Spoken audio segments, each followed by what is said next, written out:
Welcome to the Literaturforum in Brecht-Haus. My name is Cornelius Puschke.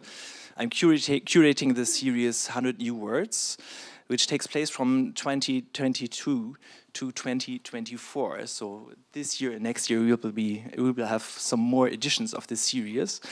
And the project is about using lecture performances as an artistic form to respond with new words and perspectives to an accelerated present.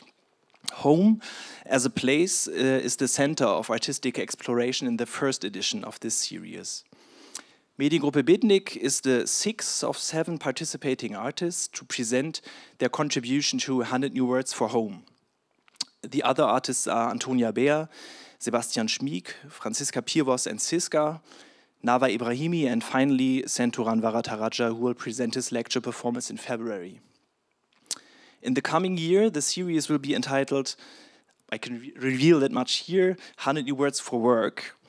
And luckily, Carmen Weiskopf and Doma Smoljo from Mediengruppe Bitnik are not only providing insights into the topic of home today, but are also bridging the topics to the upcoming edition of the project, which will begin in May. Finally, I would like to thank the Hauptstadtkulturfonds for funding this project. And before we get started, I would like to briefly introduce Carmen and Doma. Mediengruppe Bitnik is an artist duo, obviously, that works on the internet and with it as a medium, raising topical questions about surveillance, artificial intelligence, and networking. They studied art and what was once called new media in Zurich at the ZHDK. Among her best-known works are pieces such as The Random Darknet Shopper and Delivery for Mr. Assange. They received several awards, such as the Swiss Art Award, the Golden Cube Award Kassel, the Prix de la Société des Arts Genève. Their works are shown internationally, recently at Axioma, Kunsthaus Zurich, Palais de Tokyo, and ZKM. And if you have time, we would be happy if you would like to stay after the lecture performance. We will have some drinks here, and happy if you're interested in some talks and conversations afterwards. Thank you.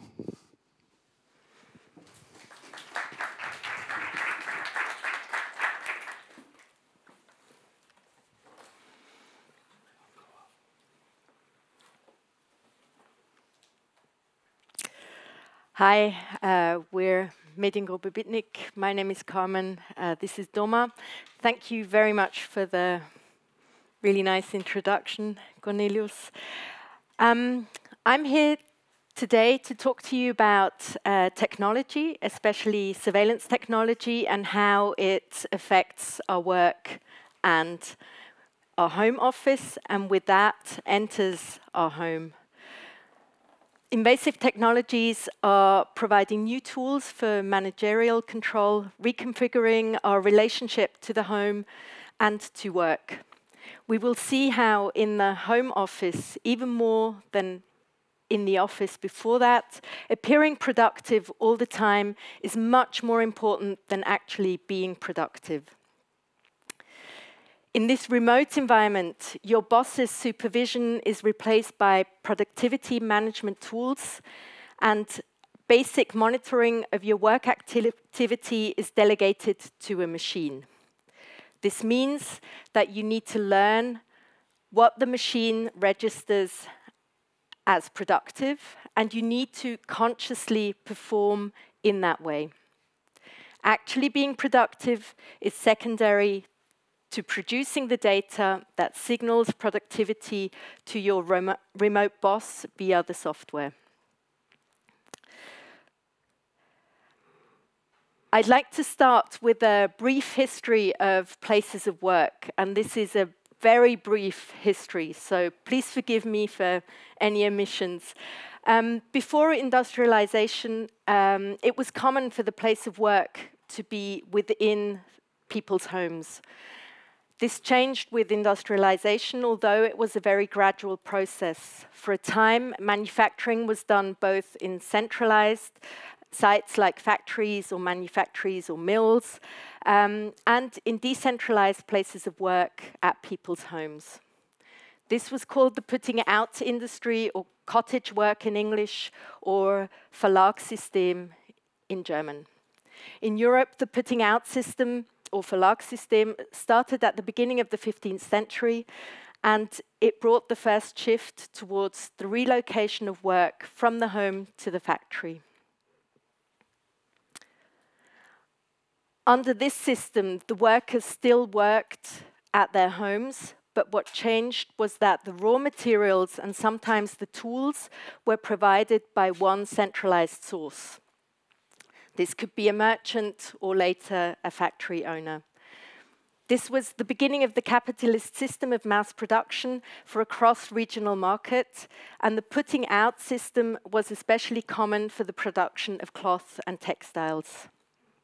The image shows you a view into the living room and working area in which women and children are at work. The image is from 1910. These decentralized manufacturers working from their homes were not wage laborers, but were paid by completed piece. While work hours and wages at factories were gradually becoming regulated through labor actions like strikes and through organized labor unions, decentralized manufacturing was becoming labor mainly conducted in the countryside and involved unregulated hours, child labor, and low pay. Home workers and their children, the image shows, or the image is of home workers and their children watching the May Day parade. And this was kind of the beginning of labor unions pushing people to work in factories. So the final push of workers into factories away from decentralized labor happened with the second industrial revolution and through two opposing forces. So on the one hand, it was the labor unions wanting to enforce labor regulation by collective action, regulating work hours or minimum pay, social benefits, 5-day work week. But on the other side, it also came from the factory owners wanting more oversight of their workers to increase productivity.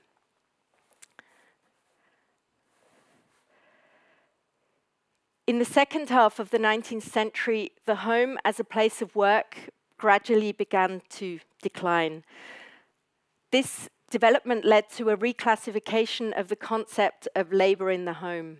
To work at home or in the home no longer meant paid labor for industries, but shifted to mean unpaid housework.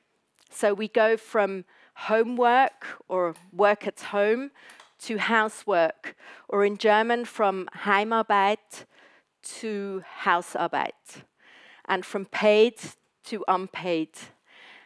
This understanding of work was personified by the housewife.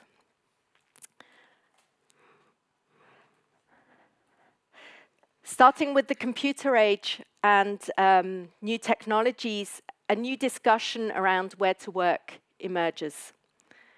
Starting in the 1950s and 60s, we have first discussions of remote work. They are triggered by technological advances on the one hand, but also by the question of commuting to work. This vision was brightest in California, where on the one hand, technological innovations contrasted very heavily with, on the other hand, a car-based commuter culture. So you had engineers spending their commutes on the way to inventing new technology in a car, in a totally boring commute.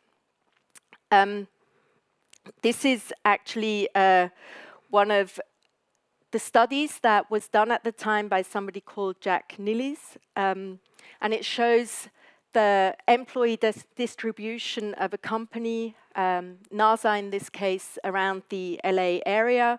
And Jack Nilles' idea was to decentralize work not by having people work from home, but by building decentralized offices in the places where people were living. So the idea was still to commute to an office, but you commuted on foot or by bicycle or a bus ride, but not everyone commuted to the same place. So Jack Nilles in 1970s came up with this idea, and of course the backdrop for this is also the US oil crisis and the idea of energy conservation, especially of gasoline and petrol. So using a car to commute was just not, you know, at the height of the times. The idea he had with these decentralized offices is that they would be wired together with a headquarters through telecommunications. And while technology wasn't that far at the time, it was kind of this vision of a new and bright future. Also, he used images like this in a book, which he then published called The Telecommunications Transportation Trade-off from 1973, where he kind of tried to think of communicating instead of, you know, moving people around. That was kind of the basic idea. The authors wrote that either the jobs of the employees must be redesigned so that they can be self-contained at each individual location, or a sufficiently sophisticated telecommunications and information storage system must be developed to allow the information transfer to occur as effectively as if the employees were centrally collocated.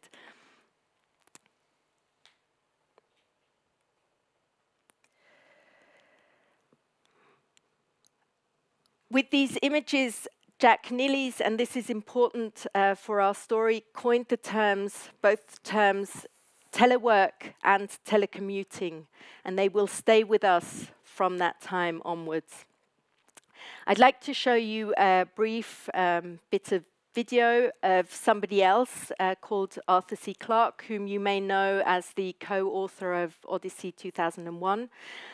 There's a really nice interview already from 1964 where he talks about the city of the future and kind of comes up with this maxim of don't communicate, don't commute, communicate. So this same idea of not moving people but moving information. It's from a BBC interview from 1964. But what about the city of the day after tomorrow?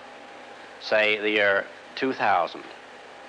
I think it will be completely different. In fact, it may not even exist at all.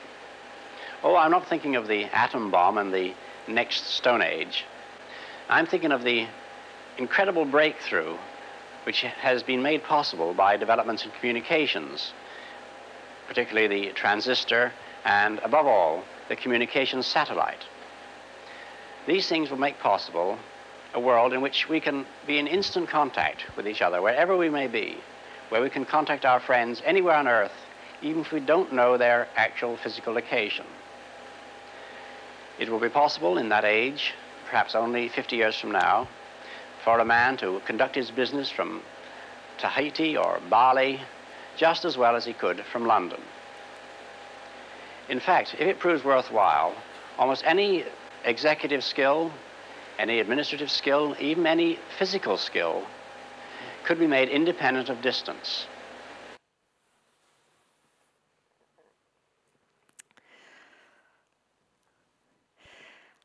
And personal computers and the internet did start to transform the workplace, creating new jobs while rendering others obsolete. In the 1980s, with the first home computers and networking, the home was rediscovered as a place for paid work. Mothers, in particular, were identified as a potential target group for this form of employment in order to be able to better balance caring for a family and having paid work. But although computers and communication technologies changed work and the workplace significantly, over the next decades, the percentage of workers working from home stayed low. The pattern of modern-day pre-pandemic work in which employees commute to an office has proved resistant to technological and social change. In fact, we actually now have about 40 years' worth of media reports on the impending, moment where we're all going to be working from home that kind of feel like rehearsals for the present moment. Because it actually required a pandemic to bring these futuristic ideas of the 60s and 70s to fruition. In the course of the COVID-19 pandemic, the main focus became social distancing, and jobs that permitted remote work were relocated to the home. This concerned, of course, mainly jobs that were performed in offices before. Higher skilled knowledge work, which did not require specialized equipment, but relied on personal computers, and the term home office was widely used for this. And while 80% of the knowledge workers worked and often still work from home, at least part of the time, remote work wasn't and isn't as easily adopted in fields where occupations are manual or require specialized equipment. I'm thinking of health industries or teachers, manufacturing, retail work, anything that was deemed essential during the pandemic. But what does this mean for workplace surveillance? Workplace surveillance is an age-old practice. It took on its modern form at the beginning of the 20th century when the production of goods, methods, and transit exceeded the slower pace of human labor and a control crisis emerged. Employers suddenly needed to process much more information to keep up with the industrial pace of production. They asked themselves what structures and technologies can ensure efficiency and integrity both in the factory and administration work. And the first theories of how to do this actually cropped up in England in the 18th and 19th century. But the first real practical solution came from Frederick Taylor, a US-American mechanical engineer who worked as an efficiency consultant to businesses at the turn of the 20th century. He pioneered a field that was later became known as scientific management or Taylorism. This is probably actually himself with a clipboard, watching somebody perform work, and kind of probably the person had to repeat the task so that he could then tell the worker how to perform it more efficiently. The image is from 1885. Taylor and others mapped out how a task was done by identifying, fragmenting and regimenting workflows. They distilled workers' motions into its elemental parts and eliminated unnecessary motions to increase productivity. In this thinking, of course, workers were treated like cogs in the machine, so they're always too slow, too many motions. And by making the process more efficient, many workers were actually placed into very rigid environments where they reproduced the same task repeatedly. Interestingly enough, this was at the time used for any human task. So we have here both the factory or the shoveling work, probably at a factory that's being kind of made more efficient, but it's also the housewife in the home. She also gets her tasks made more efficient. Frederick Taylor summed up his efficiency techniques in this book called Principles of Scientific Management. It was published in 1911 and was voted by the Academy of Management in 2001 as the most important management book of the 20th century. So this really kind of went into all thinking about work for the next 100 years. The development of assembly lines in the first half of the 20th century allowed employers to set a machine-driven pace for workers, changing workers' perception of the space in the process by making it harder for them to wander around or chat with co-workers or take a break or, The worker became nearly as much locked in place as the machinery. This is just a last example, because later, as scientific management progresses, many times they employed technological tools to better, this is a kind of a time and motion study done with a camera to better understand the separate motions of a task and to make them more efficient. Evaluation occurs by rating the worker according to the speed, the frequency, and the duration of the work task and the accuracy in which it's performed. So there's still always, something that needs to be done in a certain way. Frederick Taylor and his fellow efficiency consultants actually thought that workers would enjoy this process, enjoy being as efficient as possible at their tasks. However, it was found that the procedures developed through scientific management left the worker dissatisfied with the job because it ignored human feelings and motivations entirely.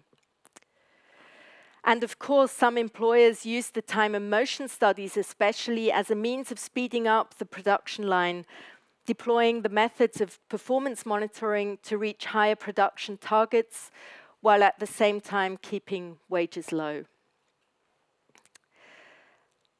And scientific management didn't go unchallenged at the time. This is a comic or a cartoon from Time magazine from 1913, and I'll read you the caption because maybe you can't see it very well.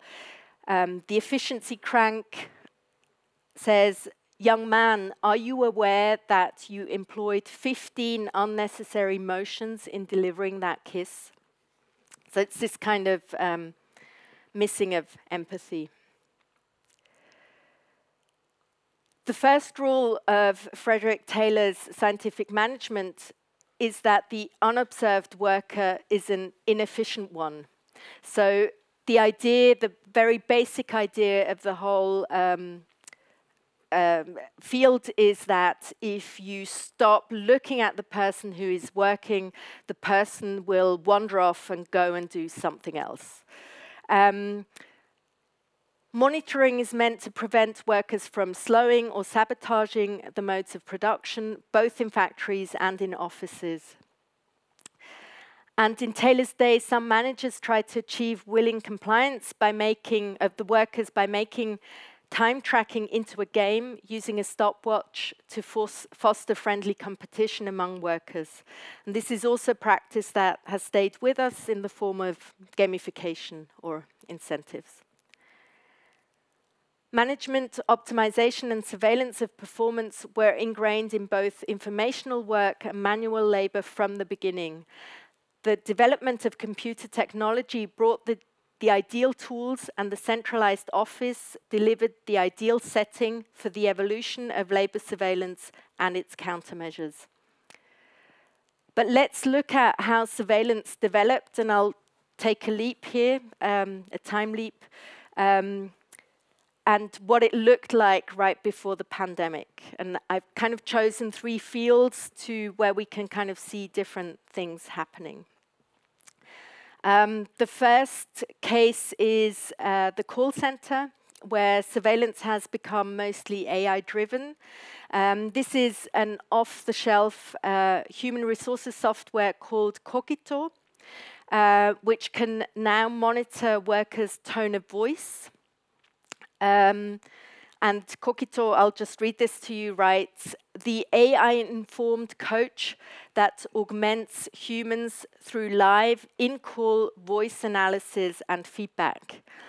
So this means that while workers are making $15 an hour fielding angry customer complaints in a cubicle, they must pay heed to a pop-up screen that starts flashing if they talk too fast, if there's an overlap between their voice and the customer's voice, or if a pause is too long. Cogito calls this empathy at scale. So it's basically the machine teaching the human to, you know, have more empathy or listen better. The second case is from the transportation industry, which is both long-distance lorry driving, but can also be buses in metropolitan areas, and it can be delivery services. It's kind of it depends a bit on the location. In this case, we're talking about long-haul truck drivers in the US, where location tracking and camera-based systems are on the rise. In the case here, you have a driver-facing camera, which films the driver 24/7, so it's always on.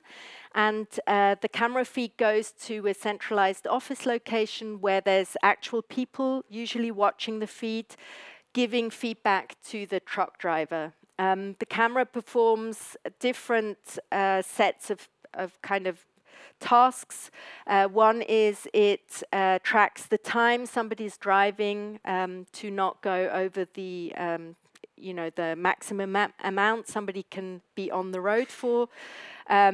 This is GPS driven because if the truck is slower than a certain speed, it's stuck in traffic, and that doesn't count towards driving time. The driver is always watched, and the person supervising tries to stop him from doing things that are seen as dangerous or risky, like looking at a phone is definitely not good, looking sleepy, distracted, whatever.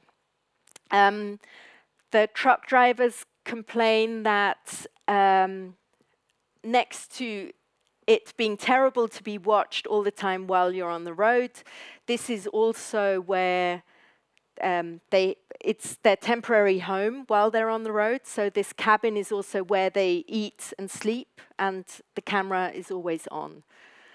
So it's this, very unhealthy situation. The third example comes from warehouses. This is a patent that Amazon received in 2018. It's for a wearable bracelet that gives biofeedback if somebody wearing it is moving wrong, which can mean in the wrong direction or to a place they shouldn't be, like the bathroom, or too slowly, anything really. And they've tested this on their own warehouse workers. Amazon does that. They use their staff to test surveillance technology, and then once it's kind of, deemed good, they sell it to other people. So this is technology that's also finding its way into hospitals to track the amount of times a nurse washes his or her hands, how many steps they take within the hospital, which patients are visited, that kind of thing.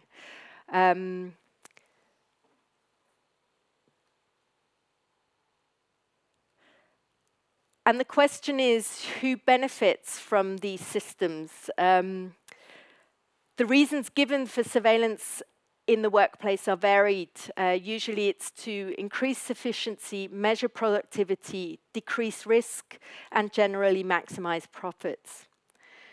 Companies say they need surveillance to supervise employees' performance, prevent illegal activities, avoid leakage of confidential information, and catch insider threats. And this has been kind of the same. The arguments have been very similar, from time punch machines to CCTVs deployed in workplaces. This new technology is usually intrusive, and companies track for security and because they can.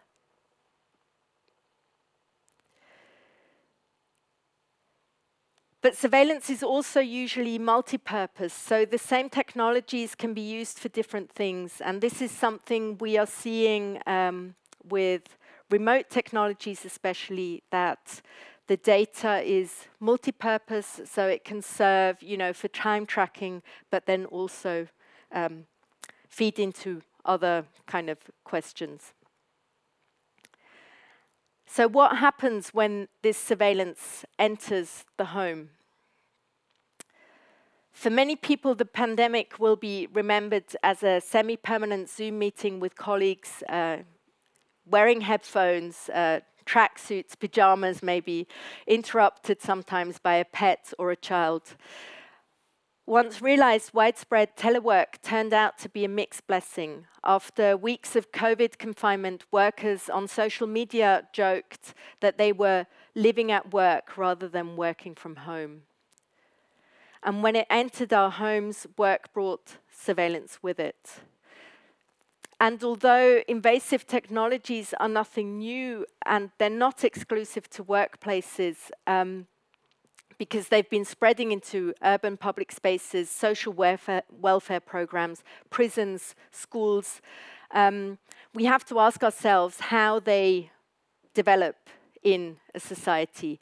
And the Canadian-British science fiction author, journalist and blogger Cory Doctorow, whom you may know, has looked at the way in which invasive technologies especially spread, and he has coined the term the shitty technology adoption curve for this. Cory Doctorow writes, if you want to do something terrible with technology, you can't just roll it out on people with money and social capital. They'll complain and your idea will tank. Successful shitty tech rollouts start with people you can abuse with impunity, prisoners, kids, migrants, and then work their way up the privilege gradient. So the shitty technology adoption curve describes the way in which oppressive and invasive technology is normalized and distributed through all levels of society. The adoption curve starts with people who have little ability to opt out. These are people who cannot decide to not participate in a digital system that is invasive or oppressive. They may live in a neighborhood that is outfitted with surveillance technologies in public space. They may have no choice but to work in an environment or job where they are constantly tracked. They may be required to accept a variety of surveillance and data generation processes to access financial aid for their families.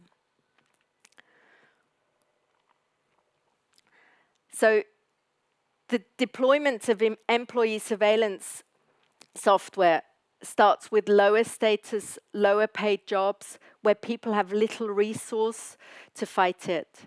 And once it's normalized there, it makes its way up the privilege ladder. And we're experiencing a major turning point in the surveillance of workers, driven by wearable tech, artificial intelligence, and COVID. And if workplace monitoring produced some very dark realities before the pandemic has made it much worse. Because the pandemic has led to a rise of software-based surveillance tools that are deployed and installed on employees' laptops and into their homes. This new type of surveillance is called bossware. Employee monitoring started as a fringe software developed for specific environments and specific work places. However, it's undergone a transformation that started around 10 years ago, which has seen an acceleration with the pandemic. Its use has become much broader, bringing it to previously unaffected fields of work and now to people's homes. The services actually usually sound very, normal. Some vendors market their tools as automatic time tracking or workplace analytics. Others frame their software as solving the problem of data breaches or intellectual property theft. While aimed at helping employers, bossware puts workers' privacy and security at risk. by logging every click and keystroke and covertly gathering information for lawsuits and using other spying features that go far beyond what is necessary and proportionate to manage a workforce. I'd like to show you a short clip of the CEO of Interguard explaining their software. Interguard is one of the big providers of remote or office surveillance tools. This is from 2020, December 2020, Bloomberg TV interview. You know, traditionally, in a pre-COVID, pre-work from home universe, companies had line of sight. I'm a manager, I'm a supervisor, I'm an owner, I show up at the office, I can see who's there, I can see who's not there, I can see whether people are sitting at their desk and working or whether they're on their phone with their feet kicked up. I can see all those things. This is Brad Miller. He's the CEO of the surveillance software maker Interguard, and he says that after the pandemic struck, the company saw over a 300% growth in their customer base. Sharing this tab. Okay, good. So it's sharing. Okay, so you can see my screen. I can see your screen, yep. You're looking at the dashboard here, and the dashboard has a few different views depending upon what part of the company you're in. So you're looking at the chart view right now, which is looking at high-level data. It's typically used by executives. The next view, which is probably the most used view, is the user view. What this view is trying to recreate that line of sight that they used to have when everybody was in the office. In case this isn't obvious, all the data here is fake, and they're using characters from the show The Office to essentially illustrate some of the selling points of the software. And so as an example here, I can see Andy is a 40-hour-a-week employee. He was logged in this week for 37 of those 40 hours. And, you know, not all of that time that he was logged in was active, and then not all of the active time is productive. Each of these circles kind of gives a breakdown of an employee's day. Gray is idle, blue is productive, red is not productive, and yellow is neutral. And so in a very quick view, I can just quickly glance at my employees. Did they show up for work? Are they generally showing up on time? Do they look, reasonably busy? And if something seems off, Interguard gives you more tools to sort of drill down into an employee's day. If you see something suspicious, like, say, a lot of inactive time, you can investigate to see their calendar. A large chunk of inactive time can suddenly be explained away by a party planning committee meeting followed by an hour-long film screening. You could also choose to flip through screenshots of what the employee was doing on their computer that day, or even set up alert words so that you can be notified if something suspicious is happening right away. I can single in on this one here, Jim Halpert. It was a keystroke data type, and I can see that there was a couple of alert words highlighted in here, the word file and the word Kaplan. The idea here is to sort of catch an employee who might be, say, sharing client files with a competitor. And while there are a lot of other tools here to help investigate different forms of employee theft or inappropriate behavior, Brad says that lately that's not the most common use. What's different now in the world of COVID and work from home is that we now see big companies trying to not just use us for investigations, but rather more in terms of confirming time, attendance, and productivity.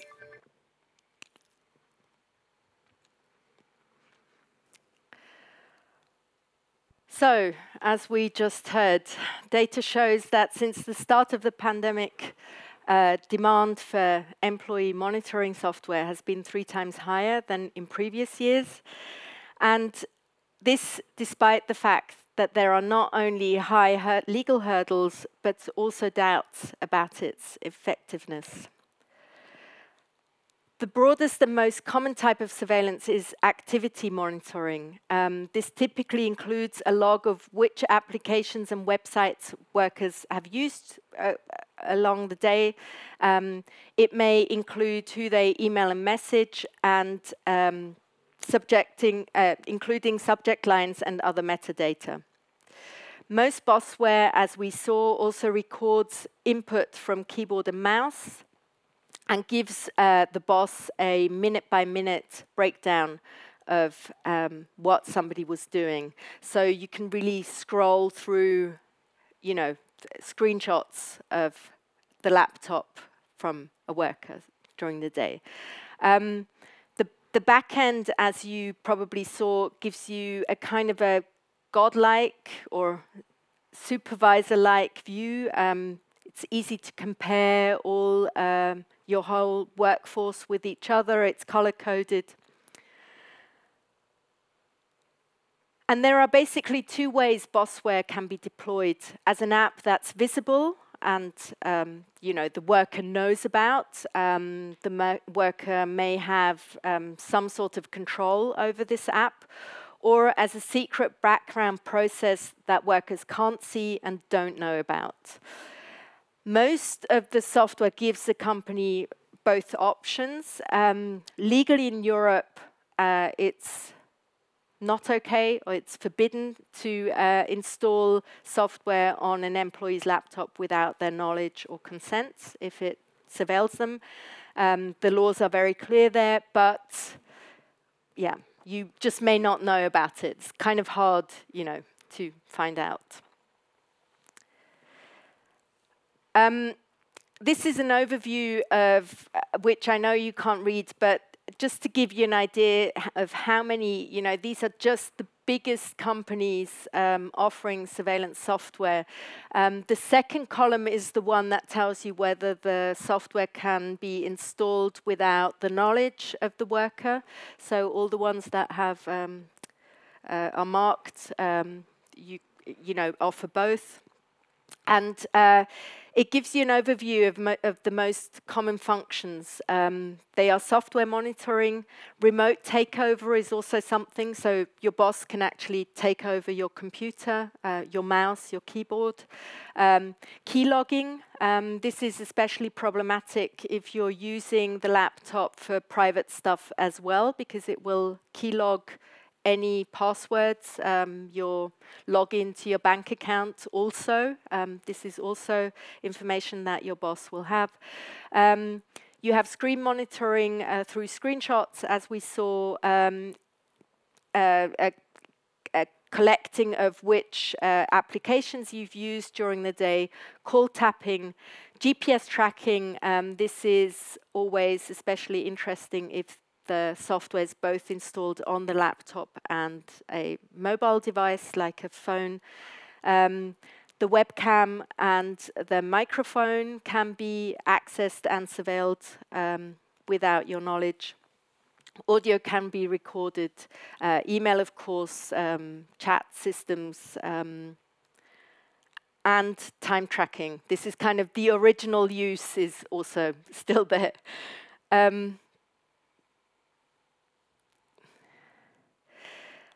The US startup Hauptstadtkulturfonds, also one of the big providers, says it is able to increase employee productivity at a cost of around $10 per month per employee. That's kind of, just to give you an idea of the costs. It's kind of hard to find out. They often don't have a pricing on the website.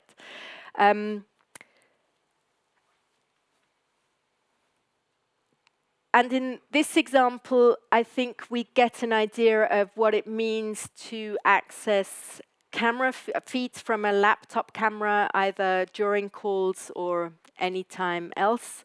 This is a software called Remote Desk, also one of the big providers.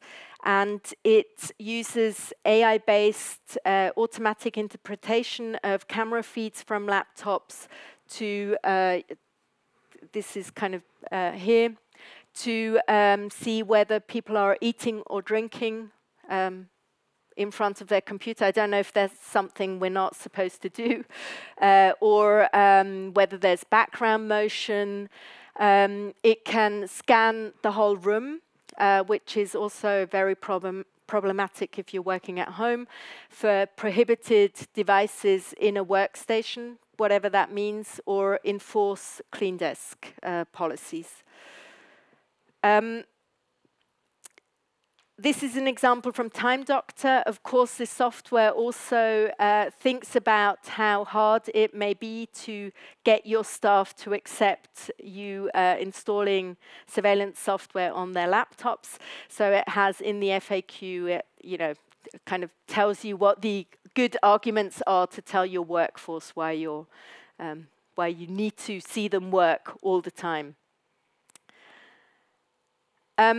Many times, these systems work in a way that if you turn them off, you're off the clock. That's kind of the deal. So if if there's no screenshot for a certain time, it's also not time that is counted. And all these feeds feed into a productivity score, which can directly go into your wage, the amount you are paid, and whether you receive a promotion or not.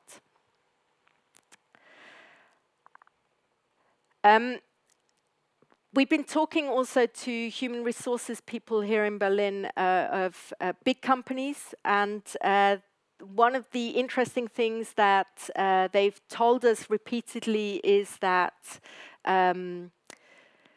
this software is used on administration staff, support staff in offices and at home, but usually not on IT staff. Any programmers and coders will not accept any surveillance software on their laptops. This is kind of a known fact, so they don't even try. And they're of course, always the people who understand the best what the software is capable of. So it's kind of, we have this shitty tech adoption curve there. You deploy it to the regular office workers first, normalize it, and then hope you can kind of push it up the ladder. While workplace analytics offers new knowledge for nosy managers, it's also emblematic of a powerful logic that underlies surveillance capitalism, that all this human behavioral data is being created anyway, so we might as well collect it and try to derive something useful from it. This is kind of illustrated by a recent shift by Microsoft 365 or Microsoft Office and Teams, which is also known. It's a cloud-based software stack, which is very, very common in big companies, in offices all over the world. And what it's been doing until the pandemic, until this shift, was just give you Teams and kind of tools to collaborate with your co-workers in a cloud. But what they did during the pandemic is they added productivity features. And this is really worrying because it's a software that is already in so many companies. And now suddenly you have access to this productivity score, so why not use it? It's kind of there. And this is kind of, how data that is collected, is easy to collect, is then suddenly used against people.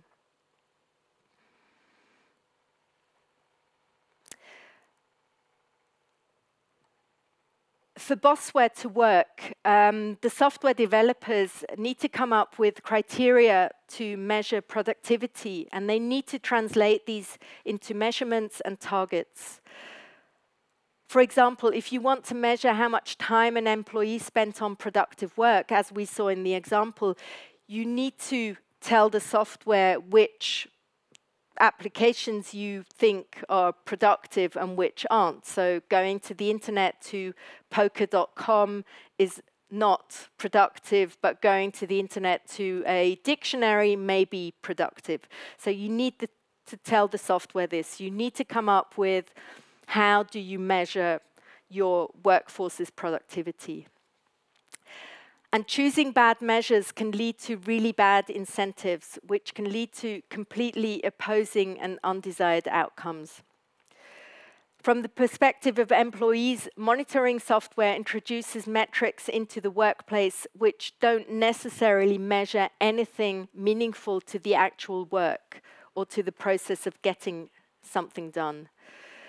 And when measures become when measures are badly chosen and end up making the problem worse, this is known as perverse incentives or the Cobra effect.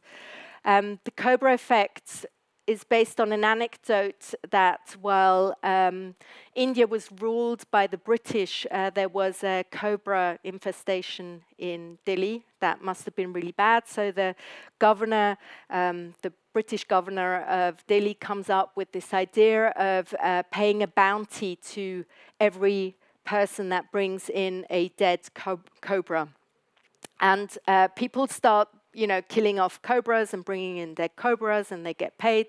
But then people are thinking, well, if I start breeding cobras and then kill the cobras, I don't have to go to the trouble of catching the cobras. So they start breeding cobras, and they're bringing in all these cobras, and the British are paying them. And when the governor realizes what's happening, he gets rid of the program. But now you have all these people with cobras at home, which they don't need any longer, so they just set them free, and the problem is a lot worse afterwards than it was before. And so the choosing of the right measures has become really relevant for these software solutions. And this is where we come to the term of the productivity theatre. This is what happens when the measures to surveil remote work or any work are chosen badly. The theatre is a term chosen in analogy to the security theatre, to what you get at an airport, where you are security checked, but it's a theatre in the sense that the airport is letting you know not to bring certain items or goods to the airport, in the first place. So it's this big show. I think it's more in the sense of creating a fiction, and not in the sense of being unreal, but in the sense of having to create productivity as a theatre. So you need to construct being productive. So now with remote work, we have the situation where employees kind of end up doing two jobs. They're doing their actual job, but then they're also producing productivity metrics to communicate to the software that they've done their job. And we show that we are working by demonstrating that we are busy, by being present online, by clicking and typing and emailing and having meetings, because being idle is no longer an option. We must be online even if there's no actual work for us to do. Playing your role in the productivity theatre. Let's look at some tools and devices, and maybe first look at counter-surveillance generally. It's really hard for a single person to fight these surveillance softwares. It's actually often easier to do it as a group. And we saw this during the pandemic. I'll just show you one quick example of this, when whole groups of people were suddenly confronted with software that was intrusive or that they didn't want on their devices. This example comes from actually really early in the pandemic, in March 2020, when Wuhan students, so Chinese students, already went into lockdown, and they were forced to download an app called Ding Talk, where they would have classroom meetings and kind of, get homework. It was the main app to communicate schooling. The app, however, had before actually been a surveillance app for the workplace, and it was quickly adapted to, classroom, and the students didn't like it.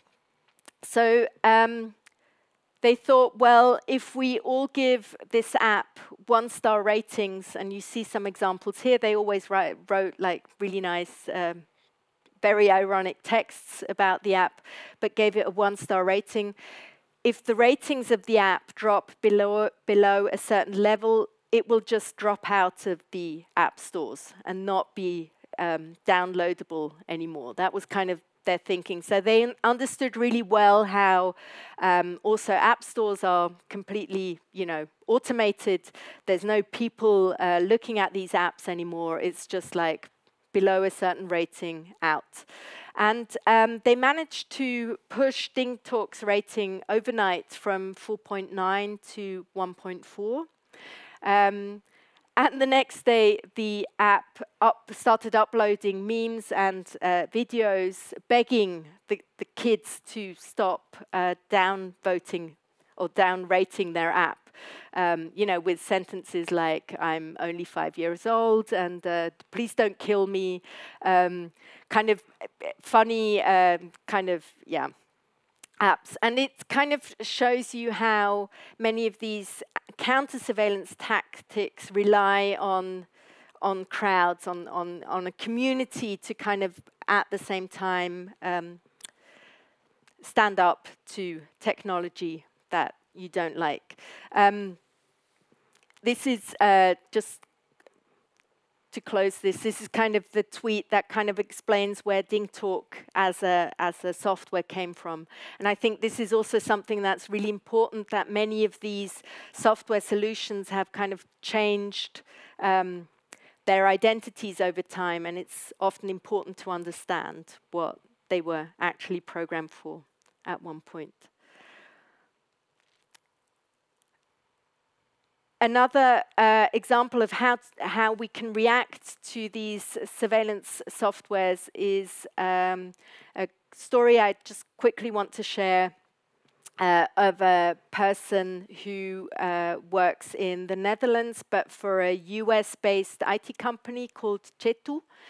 And this person, he was told to share his screen and leave his camera on while working.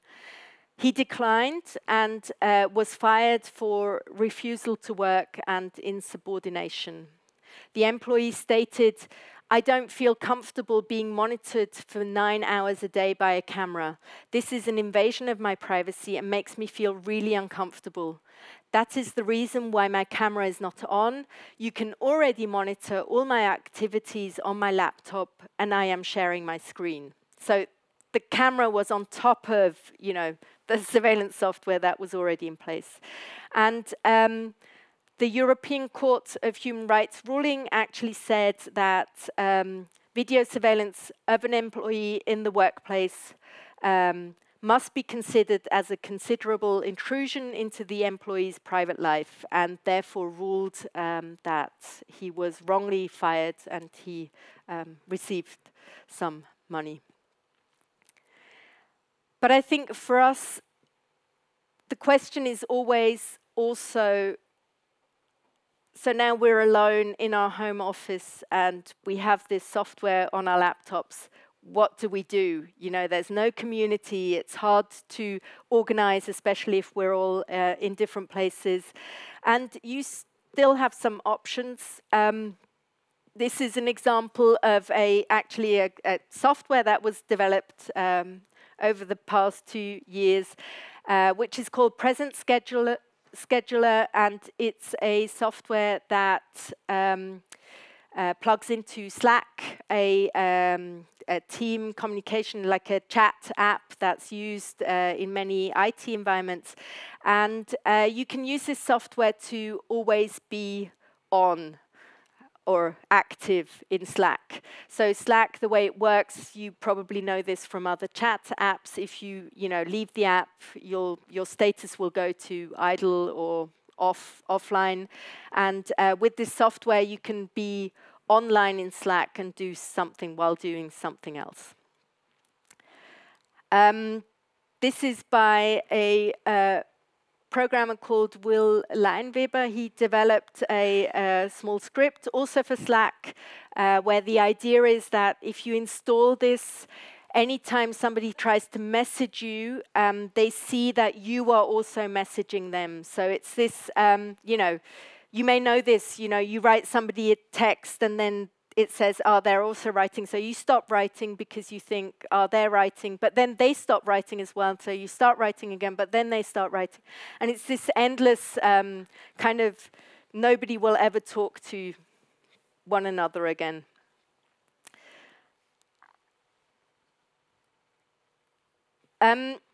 At the beginning of the pandemic, a collective, art collective from Paris called regimented, whom you may know, started an artistic study group, which we were also part of, called the Telecommuters, where we met up once a month in lockdown to talk about these surveillance softwares that were, coming to people's homes and trying to figure out countermeasures and come up with ideas of how we could kind of deal with this new reality.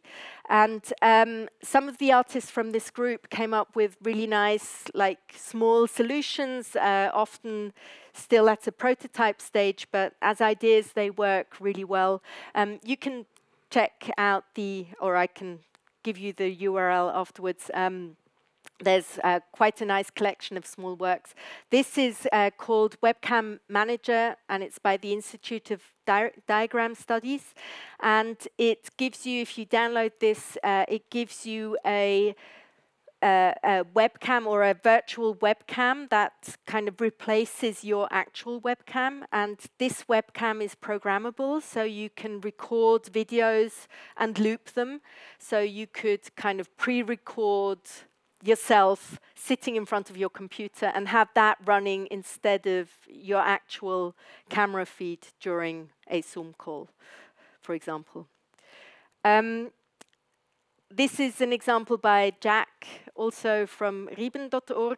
He kind of thought about how to deal with this surveillance software recording your screen all day. So you have these, these recordings of people working, and he programmed the mouse to, while the screen is being recorded, to keep writing, "I am still working." So the way the mouse moves, it's kind of forming the letters, "I am still working." And if you do a quick run through of the stream afterwards, you kind of see that happening.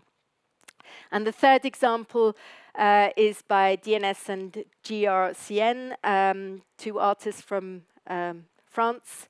And they came up with this idea that I think is especially clever if you're suspecting that you have surveillance software installed, but you weren't told. This script, or this series of scripts, checks for any surveillance software or any software taking screenshots and sending them out from your computer. And if that happens, it then prompts you to give the program a email address, and you can protest. So every time then, if you state an email address, every time a screenshot is taken, a protest email with "what are you looking at" is sent to that email. So if you enter your boss's email, you're actually filling, giving them screenshots, but also filling their inbox with kind of protest email at the same time. And I'd like to close with this slide. This is something that we found especially fascinating over the 2 years of the pandemic, that many people who were confronted by this software and needed to stay online. So in a very basic way, that usually means that your mouse needs to keep moving. Your computer cannot go into idle mode. You will be logged out of your time tracking software and so on. So people needed to come up with ways of moving their mouse while they were, I don't know, eating lunch, going to the bathroom, doing something else. And they came up with many different ways of doing that. So at the bottom here, you have somebody who just stuck a fan to the bottom of the mouse, and the fan, when it turns, the mouse thinks it's moving. At the top, this is a video you can download for your iPad, for example. And if you then put the mouse on there, the mouse will move randomly. You have people who used those little figurines that are solar powered, you know, that kind of, you turn the mouse upside down and the infrared will, you know, think it's moving.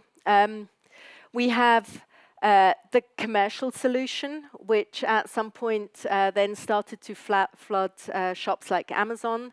This is called a mouse mover or a mouse jiggler, often produced by Chinese companies.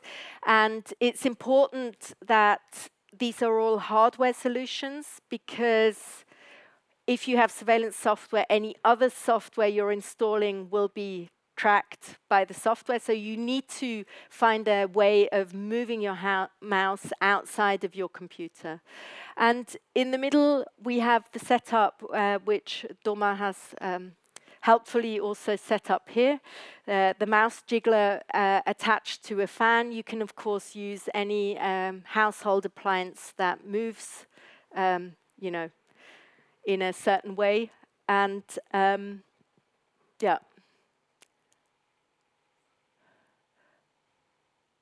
Ah, yeah, here's the mouse. So we've been talking, but also working. Thank you very much.